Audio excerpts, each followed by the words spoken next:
A very good morning to everybody who's joining us on KTN. Home, you'll be with us until 9 a.m.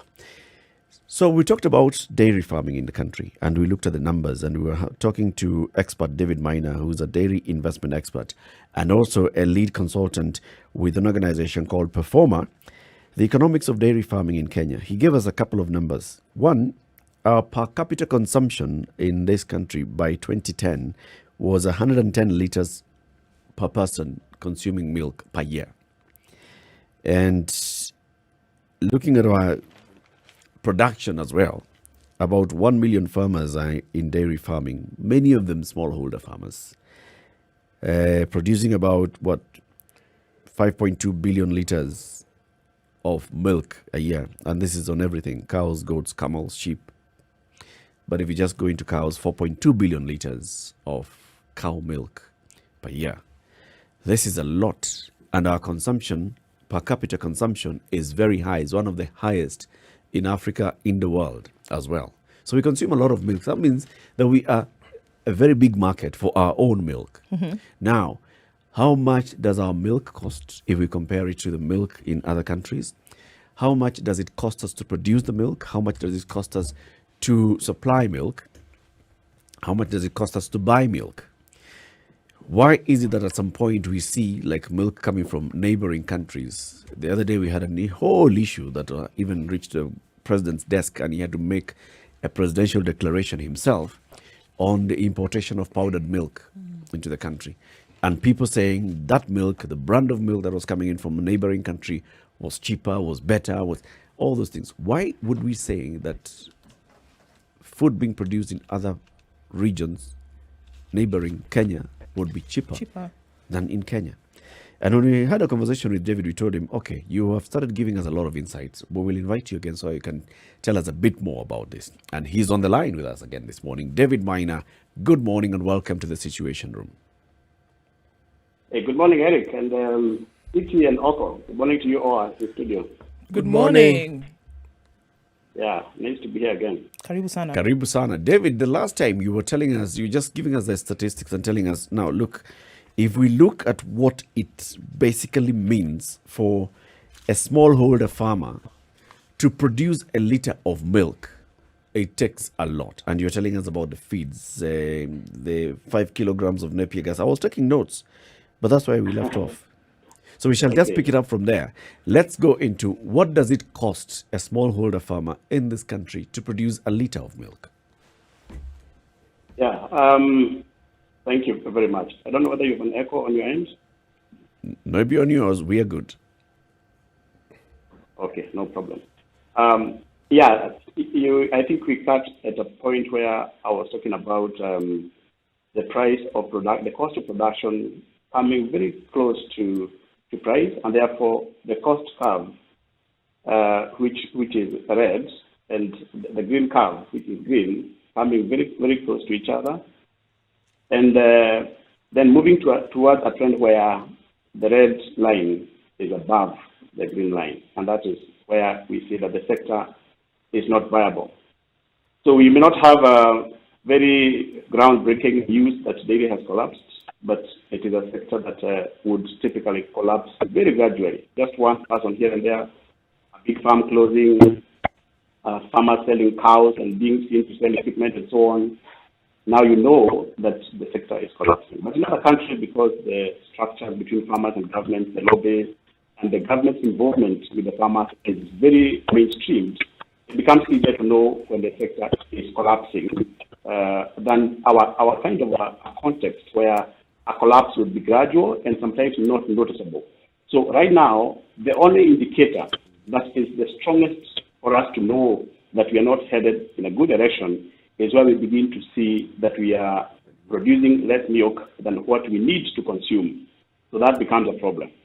So the production cost remains high, and I don't know whether you'd be keen that we look at the details, but what I wanted to show is a bigger picture, that if farmers have to do the right thing, then they are making a loss. And what farmers are now running to is that system whereby you now feed cows with whatever you can get your hands on. You know, just taking care of your cow the way people do with pets, like a cat, whatever you can get your hands on, just feed the tummy. But you don't care about what that cow ate in terms of nutrition because you can't afford. If you attempt to do the right thing, then you make a loss. That's where we are. It sounds like a very difficult place to be in. I mean, right now, especially for farmers. What is the problem in making the cost of production affordable for farmers? Where exactly are we dealing with here? And why is it that other countries can do it? I mean, because the reason why we are able to have cheaper dairy products in the country from other countries, we've been told that their cost of production, for some reason, has been lowered by their governments. So now, what are we looking at here? What's the problem? In fact, Oko, you mentioned something about Uganda last time, but I opted not to delve because I knew it was going to be a bit of a longer discussion about our neighboring country. Because last year, I think there was that tussle, and I think it continues to bite because just about a month ago, one of the largest processors in Uganda did away with 1,500 staff because they could no longer export milk to Kenya. Because Kenya was their growth model.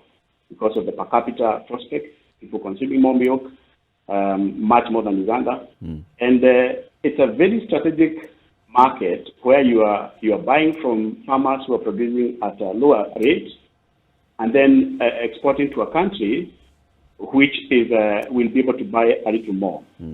Now, the dynamics of our neighbor producing their milk at a lower rate, you need to see that in Uganda, it is not the entire country that has a hub for dairy. Where dairy is a real, cash economy is the southwestern side of Uganda.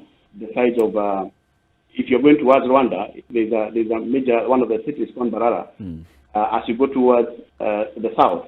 Now that area has people with many animals and who are grazing. They're not feeding on zero grazing. They're grazing their cows, and they have many, and they have been breeding them upwards. And of course, we have a huge stock of the cows with the long horn. But gradually, people are now beginning to have the bigger cows. Now, what happens is that in Uganda, you don't see farmers feeding concentrates. If you have something about dairy milk, it's a concentrate feed. Farmers in Uganda are feeding pastures mainly, and they have not gone to that commercial level of beginning to challenge their cows to produce more by feeding them with the concentrates. Now, if you look at the cost structure of feeding a cow, the concentrates are taking 50% of the total cost of feeding alone. So you can imagine, if this person does not feed concentrates, they may produce less milk, because the bulk of their cows are not advanced genetically, but they are producing that milk at a lower cost. Then two, they don't have a component of purchased fodder. That is fodder that someone needs to go out there and buy, which Kenyan farmers are doing. Ask any rural farmer in Meru, Kenyaga, areas that are high potential with small land sizes. Farmers buying Napier from their neighbor. Farmers buying maize stalks when maize has been harvested. Other more progressive farmers are buying full crop of maize for making silage. In Uganda, these guys are grazing on grass. So there are two aspects here. One, if you remove it from the feed, you are more likely to have cleaner milk because the pathway of toxins into milk is more the concentrate and not the fodder. So a person who feeds on grass, a cow that feeds on grass and does not come across concentrates, in as much as they may produce less because they're not challenged to match their genetic potential, they are also less likely to give you milk that has a toxin.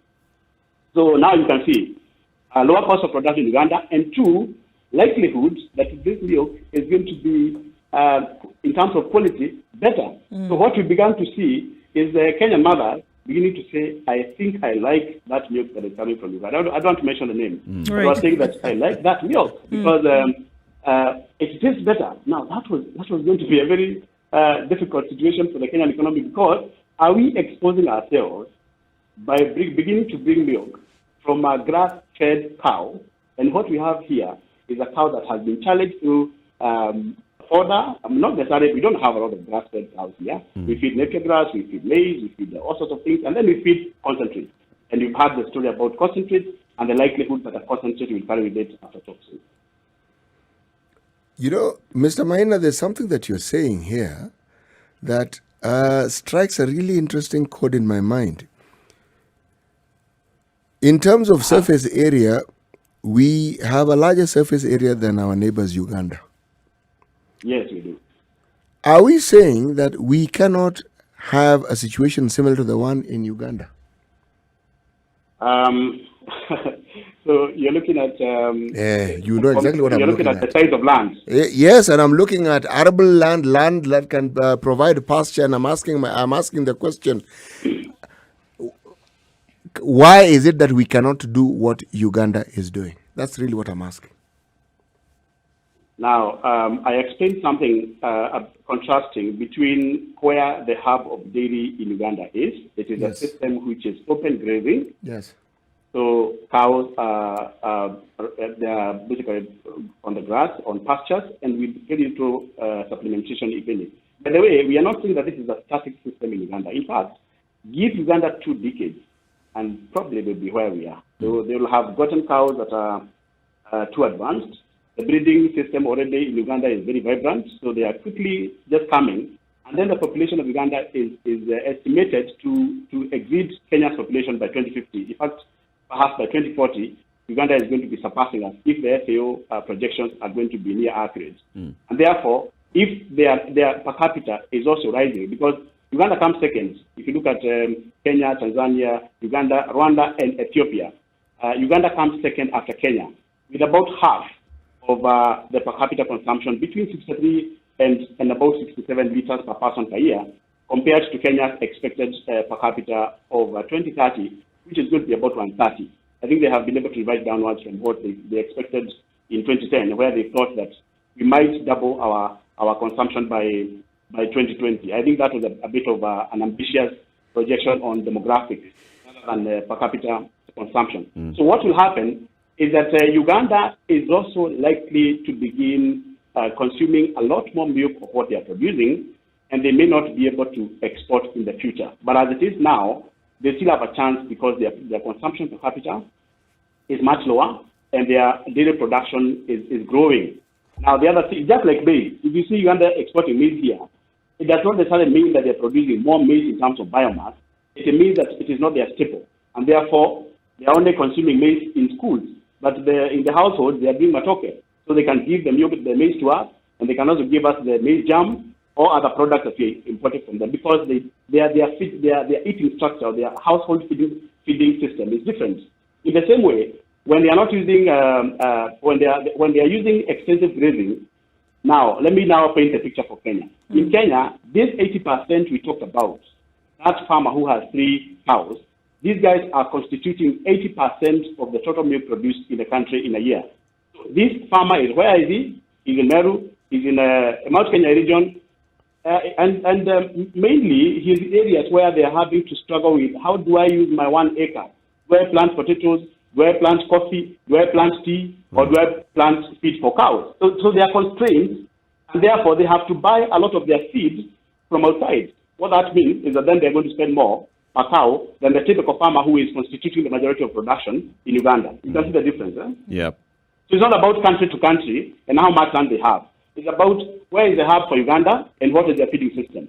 Where is the milk coming from in Kenya and what is their feeding system? That is the contrast. So on the issue of now, the cost of getting this fodder for the animals, especially for these 80% smallholder farmers in the highlands areas, how can we make it more efficient and cheaper? Yeah, so now what's happening is that the production cost has been rising. One of the main driving factors is that the government, or basically our country, has no control or very little control of the cost of concentrates. Let me just explain to you where we are getting our concentrates. We are hardly producing these things from in country. We are importing from Uganda. We are importing from Tanzania. What is concentrate? Now, very good. And last time I explained that when you look at the total feed given to a cow, there is what is we call the forage, which is grown, the one that is leafy, and there's then the what a layman could see as a powder Mash. or ground form. What are you calling it, Oko? Mash. Mashed. Okay, yeah, I think in poultry they will talk about mash. Yeah. So it is the non-forage component of feed. Now that component has been rising, and we have registered a rise from about 26 shillings to about 38 shillings in the last 1 year. So what was estimated by Tegemeo Institute that was 40%, that 40% of the total feeding cost is the concentrate, has now gone to above 50%. So what are farmers doing? Farmers are beginning to think, what if I just abandon concentrate and I just feed my fodder? And what fodder are we talking about? Napier grass is the most dominantly, it's the most prominent feed fodder among the smallholder farmers. So if they abandon the dairy mill, what then means is that they are giving, first of all, they are giving a cow non-balanced diet, because you cannot give fodder only to a genetically advanced stock and expect that you're going to meet the balanced diet threshold. You cannot. The only thing you can achieve is that you can fill the tummy. But the cow does not reward you if what you're doing is filling her tummy. So the people who are in the high potential areas, with all this competition, do they produce for their children or do they produce for their cows? Tell me what happens if they decide to fill their farms with napier grass. First of all, they don't feed the cow properly because they are lacking the money to buy the concentrate. Probably they're also having problems getting food for the family because they have devoted land to fodder and the cow is not returning the money. So we risk now dropping back to a place where the household now needs help from government to be fed, because the sector they have devoted their farm resources towards is not paying back. It's actually draining them financially. So that is a major problem. If farmers abandon concentrates, they are not in a better place. If they continue feeding concentrates, they have no control over the cost of concentrates. Why? Because these concentrates are not being produced here. They are being imported. And it can even get worse. Imagine if a country like Tanzania says, we are going to hold our cotton seed cake, our sunflower seed cake, or any other protein ingredients that we are using for our dairy mill, and then Uganda says we are going to hold our milk jam because we have decided to make our dairy vibrant. Do you know we have no plan B on how farmers can feed their cows? We have no plan B. We don't have that produced locally. So the only option is to think, how can we already anticipate that there can be such a time when the other countries hold back or they decide to sell more expensive than what is reasonable? How do we already begin to counteract that by producing on our own? And yet government has about 4 million acres that can be used for agriculture that is now lying idle. Are you saying it's not possible for us, or it hasn't been possible to have a conversation about organizing our farmers in such a way that they are actually people who grow this raw material for the concentrate? When we look at, okay, how do we improve the production or local production of this concentrate? You're talking about what, sunflower seeds, cotton, maize jam. Yes. Can't we get this done? Yeah, and also there's canola. Canola is also becoming quite. It's also coming in, playing in, but there are very few people doing it. It's actually a very good ingredient for dairy meal, on the same line as sunflower seed cake and cotton seed cake as a key ingredients of protein. They actually inject protein in the dairy meal. Now, there's something about viability. You cannot plant sunflower. In fact, I was talking to a farmer the other day who harvested about 300 acres of maize. And I was asking them, what if in this infield, because they're in Kitale, Eldoret, they have a season in between where they don't plant anything. And I was asking them, what if you do sunflower?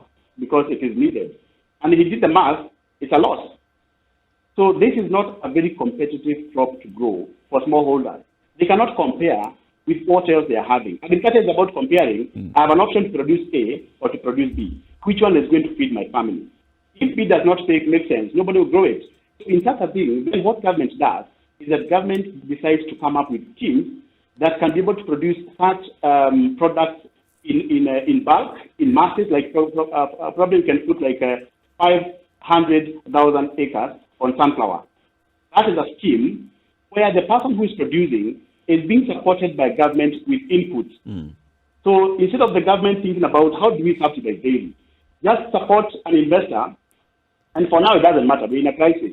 The guy can be from Israel, can be Dutch, it can be anyone. He just needs to feed the cow. If there's no local person who has that professionalism, just advertise and say we are looking for somebody who can produce sunflower, canola, and cotton on large scale, so that we can be able to provide all these ingredients from within our sources, and we'll be able to sell to the feed millers at a cost they can be able to afford. These feed millers also wanted to make a profit. But if you ask somebody to come independently and produce that, first of all, let's agree, it can't be produced on an acre, it can't be produced on 100 acres, it has to be a huge acreage. So how do you ensure that guy makes a profit if the government does not subsidize all the input so that he can now form a business system around that, he can make a profit. And then we have this in the country. But as it is now, there is no effort whatsoever. The only effort I saw, which was about a few months ago, is when the minister said that the government has now accepted the land that is owned by government will now be availed for private investors to feed, and if they can be able to produce food or fodder on chunks of 2,500 acres, then the government is going to give them that land. But now tell me, the turnaround time. When the government says that they're going to do that, and they said about 3 months ago, when do you think they're going to do it? 2025. You've been around. You've been around. Just like me, you've been around. I don't think it's going to happen this year. And there has to be a lot of follow-up, a lot of lobbying, because when minister says that, it's going to take a lot of time. But I like the fact that there was that declaration, and I also like the fact that the Ministry of Agriculture, the crop side, has been doing an inventory to find out how much land does government actually own that can be used for production, and which is currently not with quotas, so that it can move straight into production. So for the minister, for the CS to be able to say that we have this amount of land and we are willing to give it for food production, already that inventory has been done. It's now about how do we allocate that land? How do we start producing tomorrow so that the sector is not collapsing by the end of the year? Indeed. Let's take a break at this point. 29 minutes after 8. We are speaking with David Maina. He is a dairy investment expert and the lead consultant at Performer Limited. We are talking about the viability of the dairy sector in Kenya. It's Performiter, not Performer. Talking about the viability of the dairy sector in Kenya. What needs to happen to make our dairy sector as vibrant as it should be and make our cost of production low so that our cost of milk is low? We are consuming much more milk than any other country in this region, but our milk is more expensive than from many other countries in the region. Yes, I mean, I think you're just coming off of a question that Eric had asked. But what is the problem with growing some of these things? Allocating land and resources from a government perspective, from a government side of implementation, and saying some of the things that we actually need here, we know what they are. Where does the problem then lie in making a decision and saying, all right, let's grow cottonseed cake. Let us grow sunflower. Why can't we do it? Okay. I think there's something that for a long time has been, I would say, a connection that has been missing. A connection between food security and feed security. Whenever government is thinking about food security, there is a faint connection that always has to be, there has to be, they see it faint, but it's a very strong connection. If you feed livestock, you're actually fulfilling the food security agenda of the government or of the country. And I noted that because one time we were pushing for an introduction of a grass in the country. Introduction of new varieties of grasses and fodders is not an easy process because it has a very strict, there are very strict protocols of introducing exported seeds if you want to improve the varieties of grass or pastures that we have around. And I remember the gentleman who was the DG then, I think it's a competitive authority of something like that. He told me that we are already dealing with the introduction of new potato varieties, new bean varieties. Then he showed me the list of the varieties of crops or seeds that they're introducing, that they are releasing. And of course, they were getting reports from Kenya Plant Health Inspection Services, KESIS. And you could see that number 1 to 10 was food for humans. And he told me, David, honestly, if I'm under pressure to release a new variety of potatoes, which is our second staple as a country after maize, then I have how do you expect me to start discussing with you about releasing a grass? Then I said, okay, now I see where the problem is. Then the first release by the CS, after we had discussed and even participated in writing a cabinet memo, very good job by the Kenya Dairy Board, who are the ones who presented it to the ministry, so that the government can actually pass a policy to devote land to production of fodder. What did we see? That government is allowing anybody who can invest in 2,500 acres of land to be able to produce food for the country. So the word feed was kicked out. So what that means is that they will always be thinking, what if people get hungry? How do we feed the people? And that's why we see a lot of imports of human foods happening very quickly, sometimes without any order, because there's a panic. People are going to get hungry. But now, the question is, what if we can be able to think that feeding livestock is halfway feeding the people? Because how much meat are we eating? How much milk are we taking every day? If we are bad on livestock, and I'm not talking about dairy cows only, I'm talking about livestock in general, if we don't get concerned about that farmer doing chicken, doing poultry, doing pigs, doing small stock, goats and sheep, then how are we managing to demarcate between feeds and foods, and we still think that we are playing in an agenda on food security? There's no way you can discuss foods without discussing feeds. These two are, I don't know how you put it, they are joined at the hip, and you cannot separate them. So when I got that note, I texted one of the directors of a state corporation, the Minister of Agriculture, that do these people mean food? And when I was shooting for feed, then the person told me, I think feed is included. So you can see it is not mainstreamed that whenever we strategize about food, we should be thinking about feed. So if today we are discussing pastures, we're going to wonder, if people are hungry for milk and potatoes, why are we discussing grass? If we don't do that connection, then we actually trivialize the discussion on feed security. And that's why we are having a problem. You know, there's something that I'm gathering from this discussion, that all the ingredients, all the variables that are required to enable us, to provide what is required to ensure that our milk production is at an optimum, and at the same time, ensure that we can actually feed the country, that we have the necessary variables in the country. Now, tell me, everything, I'm joining on to what Ndu asked. What is preventing us from doing this very thing that we know? Because land we have, the things that we need to grow, we know, we have a ready market for it. What prevents us? And by the way, I agree with you.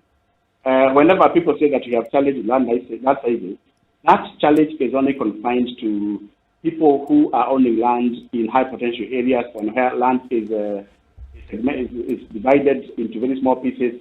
But if you look at the global picture of the Kenyan land, we have a lot of land. Some of it, we're even keeping it in the SQ that we are keeping it for elephants, or because we have a duty to maintain conservancies.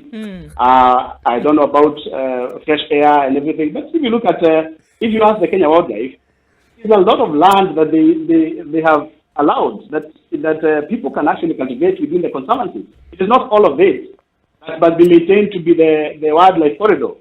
They know how to balance that.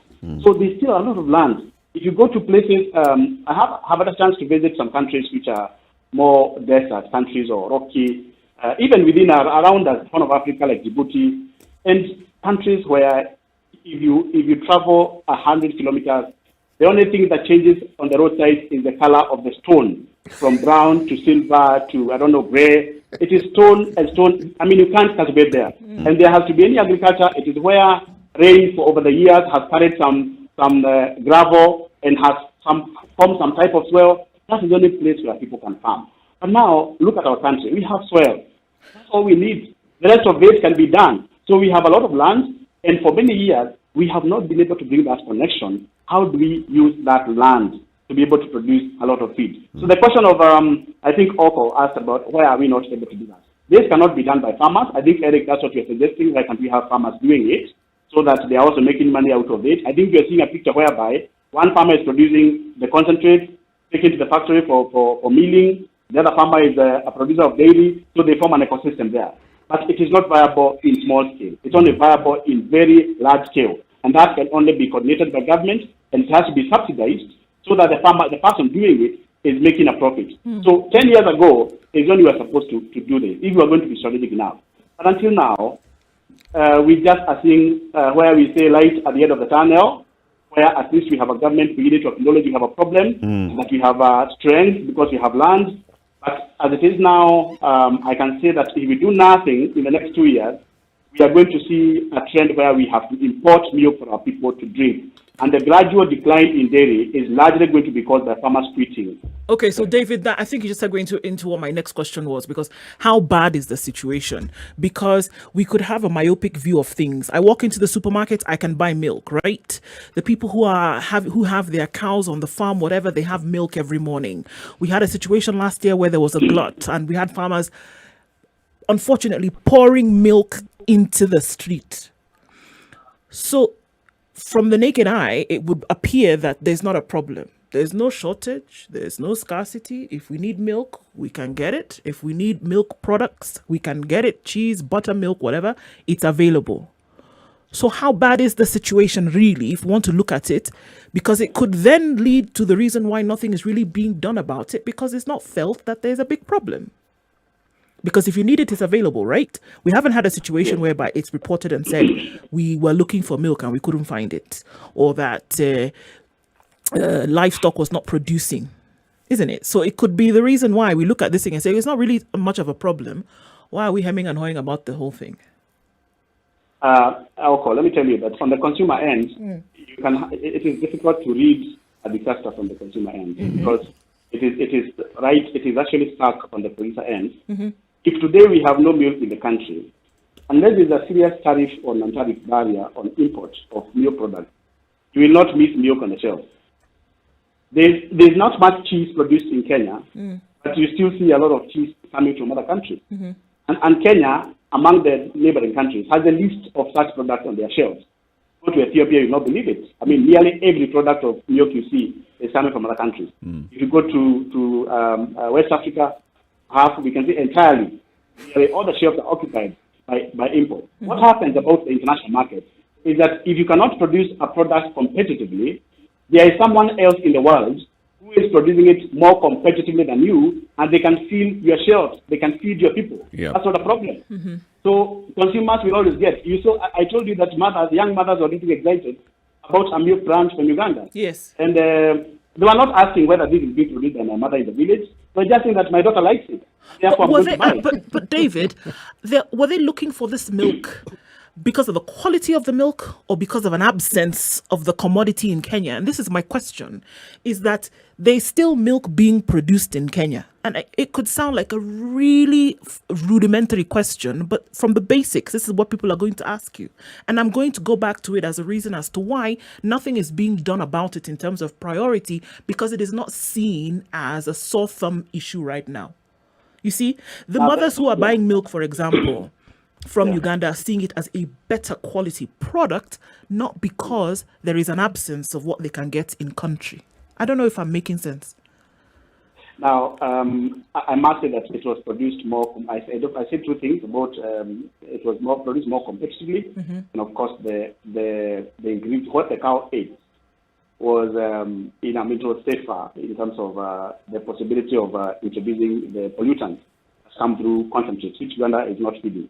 Now, when a shopper goes to a supermarket and they go to the milk area, I'm telling you, there's hardly any shopper who checks where this product is coming from. What they do, they check the price tags. Which one is cheaper for me, so that I can save a coin. You know, in general, we all know that we are constrained financially as a country, and everybody is sensitized that we are in not very good place as far as incomes are concerned. Nobody is very sure about next year or tomorrow anymore. So when you go to buy something, first of all, it has to be very basic, no luxury. And then two, even among the choices I have to take the fairest. So how many shoppers do you begin to check? Is it coming from Italy? Is it coming from France? Is it coming from Uganda? No, they say this one is 48, this is 55. I go for the 48 one. It's when one of the children is looking at the park after it is put in the dustbin, and they discover, I think this is being come from where my mother is doing daily. And what do they do tomorrow? Are they buying because they are patriotic?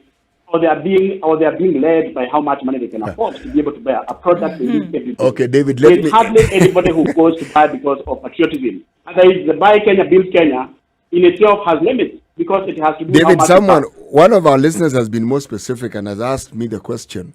So then how is it that KCC butter costs 800 shillings and Brookside costs 500 shillings? Okay, now that's... For the same quantity. I don't think I'm not an expert in post-factory gate. No, I want you to speculate. Yes. Yeah, it's I actually- theoretically, I have why no- would that happen? Because they're both produced in Kenya, and there's this one which, for the same amount, half a kilo, one is 500 bob, and that's true. The other one is 800. It's also true. I'm actually very surprised that you have a butter customer talking to you, because those are 2% of Kenyans. There are very few people who buy butter and cheese and these solid products. But I actually don't know the dynamics. The bulk of Kenyans just know fresh milk. And a few middle class and working class that are now doing yogurt. But butter, hey, I think we are discussing a niche guy. I don't know much about that. Honestly, I can't comment about the solid products and how they're produced. But anyway, luxury products, really. Do people even bother? You know, I can tell you for sure when people go to the market, they are going for, they will say, I like KCC. Somebody is talking about a brand. At that level, people don't talk about price. This is a luxury product. It's about the when brand. you come to they talk about the brand. So if you're interacting with people who are on high income, listen to them. They are buying meat a kilo at 3,000 shillings because it is grass fed and it's fattened using silage. They are even asking how long has it been aged. They don't ask how much are you selling it. Those would be the They question. don't know how did it come here and where is it coming from. You know, David. Back to the question, David. Please. When you come to the majority of Kenyans, and of course, the issue is not about the brand. Back to the Yes, go question, ahead, David. The question that Ndu had started with earlier was, so how bad is it? Now, How long do you give us before we start seeing, okay, we saw farmers cutting off their coffee, farmers abandoning sugar, farmers abandoning tea. How long before we start seeing farmers abandoning livestock? no, we are already there. In terms of dairy, it's not a question of how long. You should probably be asking when did it start. It already started, and I think we are not going on a good trend. I see big farmers already struggling. And one of the things I've been saying, if today I was in government, and perhaps this idea could also be used by government people, is there a way to begin to profile farmers? Profiling farmers means if there's a farmer today who is producing 100 liters of milk, because we're in trouble and we are facing a risk of not producing for our very own population, I would actually begin to subsidize them. Even before I go to the farmer producing from milk, I would begin to say, if you are there and you can produce 300 liters a day, we have talked to the certain bank, government has put 100 million or 1 billion so that you can be able to get your input at an interest rate of 5%, so that you can produce it, because we need it and we don't want to import. Then I go to the smallholders. Smallholders, we know that if we deal with the issue of concentrate, and it comes to 10 units left, you can be able to make your money. Plant your napier, plant your grass where you can, but let us deal with the concentrate issue. We are going to stop the rise of the prices. We are going to produce 1 million acres of ingredients for dairy meal, and therefore we promise you that in the next about 10 months, when you have the first season out, then you have 10 shillings less per kg of dairy milk. Then you have already made the smallholders viable, and you have been able to encourage larger scale production. Then, in the next 10 years, if you continue supporting them, these two, the large scale, the medium scale, those ones may need a lot of financial injection at very considerable rates where government has subsidized the rates of borrowing. And then for these others, you are beginning to enter the area where the problem is. And remember, if you do that, we are talking about 80% of all dairy producers are going to be helped. And then this sector, I think something we didn't mention, it's a number that Eric, you perhaps should also be you could mention, is that we have 2 million people who are relying on dairy every day, not necessarily on the farm level, but in different areas, waiting for that farmer to produce milk so that their job can be secure. If the farmer collapses, then he collapses with 2 million others. So it is not just about that farmer who is about 800 to 1 million people who are doing milk only. If farmers are complaining, because they also use the same feed. So if you deal with the feed issue, you have helped the beef farmer, and by the way, beef livestock are actually more in terms of actual numericals than dairy. So it's actually a total landscape change if you intervene at the feed level. And for the bigger farmers who are doing beef and doing dairy, you have to look at them in terms of how do we ensure they produce more? How do we ensure that that farmer who is giving Kenya 1,000 liters of milk every day, and his family is taking 2 liters, and he is giving 998 to the cities and to the areas where farmers and people are not producing milk, how do we ensure that farmer does not close? That is what should be keeping governments awake at night. We have a food and nutrition security that's less than 10 years old. Does it need to be tweaked to incorporate all these things? Are you talking about the AFA, the Food and Nutrition Security Policy. Okay. Now, well, of course, now, policy is one, Eric. Policy is one. And sometimes I also, when you listen to the senior government of SARS, and we have had these discussions virtually, sometimes when Strathmore University was hosting these government meetings and asking hard questions. The answers we hear is that we now have a policy on feed. Yes. We now have a policy on quality of, we now have a policy on land.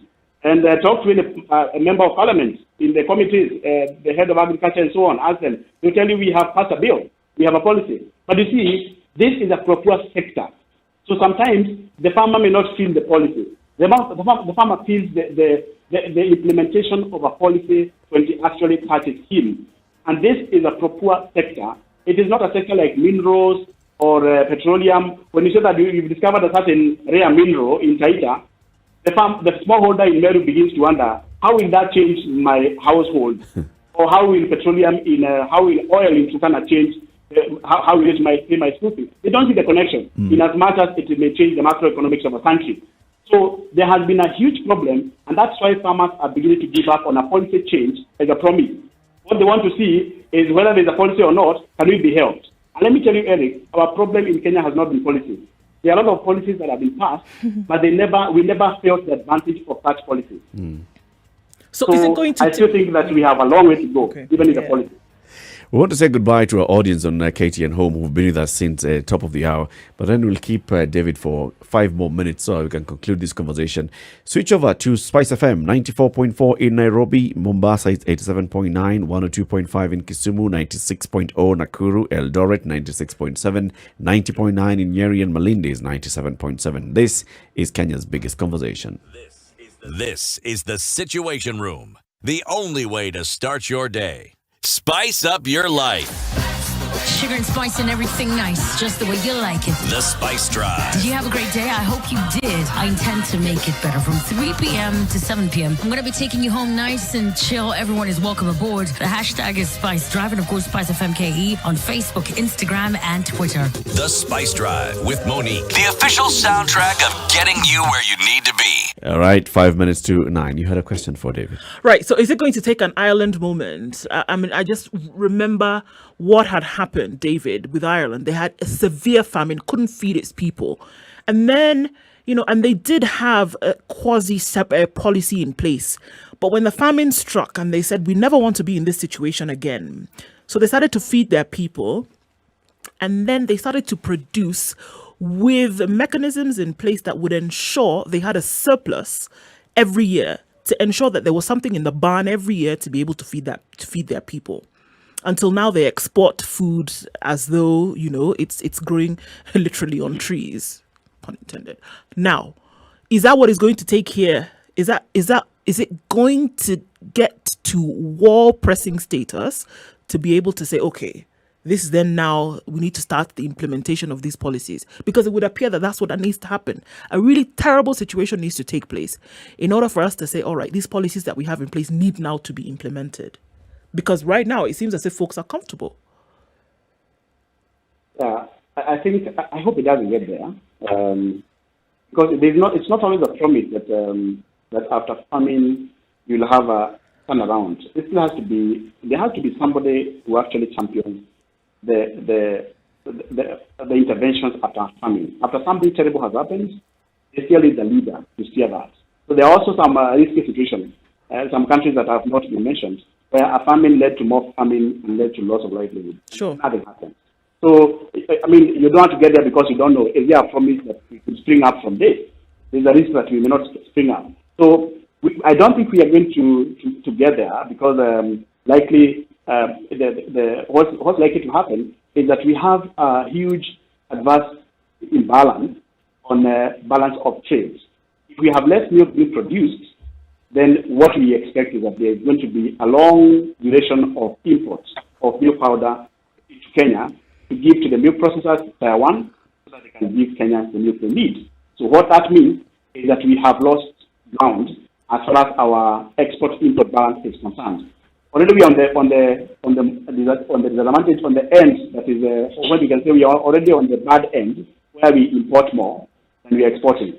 So for us to be able to see something happening, we have either to agree that we are getting to an import-oriented milk sector, which means that we are killing the local sector, which I hope never happens, because we are talking about huge and many livelihoods in terms of numbers relying on it. And if we are going to do that, then we design it. We design it in such a way that then we have a replacement commodity. We are going to lose ground on dairy. What can we be exporting in large quantities that is going to give us more foreign exchange than so that if we have to import, then we still maintain our ground as far as the currency strength, as far as balance of trade is concerned. So it's a macro level discussion, because what would happen is that already as a financially strained country, and you can see the public debt cannot be ignored, how do you begin then to introduce a new commodity for import, and you have not prepared a new commodity for export? What are we doing there? Are we going to survive that? That's very true. David, we thank you very much for joining us again today. David Maina is a dairy investments expert and lead consultant at Performita Limited. Asante sana, and we hope to have you again on the show soon. Thank you. Thank you very much, Eric and your team, and all the best. Thank you, David. Thank you.